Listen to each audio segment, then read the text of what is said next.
నిన్న దాదాపుగా పార్లమెంట్ చరిత్రలో ఈ మధ్య కాలంలో ఎప్పుడు చూడలేదు. దాదాపు తెల్లవారుజామున 2 గంటల వరకు కూడా పార్లమెంట్ నడిచింది. వక్ఫ్ బిల్ కోసం తీవ్రమైన ఆరోపణలు, ప్రత్యారోపణలు, పెద్ద ఫైటే నడిచింది. మొత్తానికైతే 2 దాకా చర్చ జరిగిన తర్వాత బిల్లుకి ఖచ్చితంగా ఎన్డీఏ కూటమికి బలం ఎక్కువ ఉంది కాబట్టి బిల్ పాస్ అయిపోయింది. అది వేరే విషయం. అసలు ఏంటి ఈ వక్ఫ్ బిల్లు?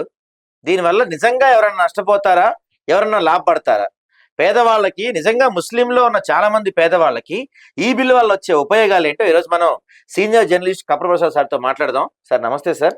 నమస్తే సాయి. సార్ చెప్పండి, ఏంటి ఈ వక్ఫ్ బిల్ ఏంటి? దీనివల్ల నిజంగా పేద ముస్లిం ప్రజలకు కావచ్చు, లేకపోతే ఎవరికైనా లాభం ఉంటుందా? అసలు ఏంటి ఈ బిల్ యొక్క పూర్తి ఉద్దేశం? అంటే ఫస్ట్ వక్ఫ్ బిల్ అమెండ్మెంట్ ఇది. దీన్ని సవరణ మాత్రమే. వక్ఫ్ను రద్దు చేయడం అదే. లేకపోతే తీసేయడం కాదు. వక్ఫ్ బిల్ సవరణ చేశారు. సార్. ఆ సవరణ ఏంటంటే దీనివల్ల ముస్లింలకు ఉపయోగమే, చాలా మంది వక్ఫ్ బాధితులకు చాలా ఉపయోగమైనటువంటి అంశం ఇది. ఓకే. ఏమైతుందంటే గతంలో విశేషమైనటువంటి అధికారాలు వక్ఫ్ బోర్డుకు అప్పటి ప్రధానమంత్రి నెహ్రూ నుంచి మన పివి నరసింహారావు దాకా అందరు వక్ఫ్ బోర్డుకు అన్ని విశేష అధికారాలు కట్టబెట్టారు. ఓకే. అందులో ఉన్న నిన్న పార్లమెంట్లో మనం చర్చ జరిగినప్పుడు కానీ అంతకుముందు వక్ఫ్ను విషయం కొంత తెలుసుకున్నప్పుడు స్పష్టంగా తెలిసింది ఏంటంటే ఆ వక్ఫ్ భూముల పైన రెవెన్యూకు ఎలాంటి అధికారం లేదు. ఓకే. ఇది చాలా స్పష్టంగా ఉన్నటువంటి అంశం.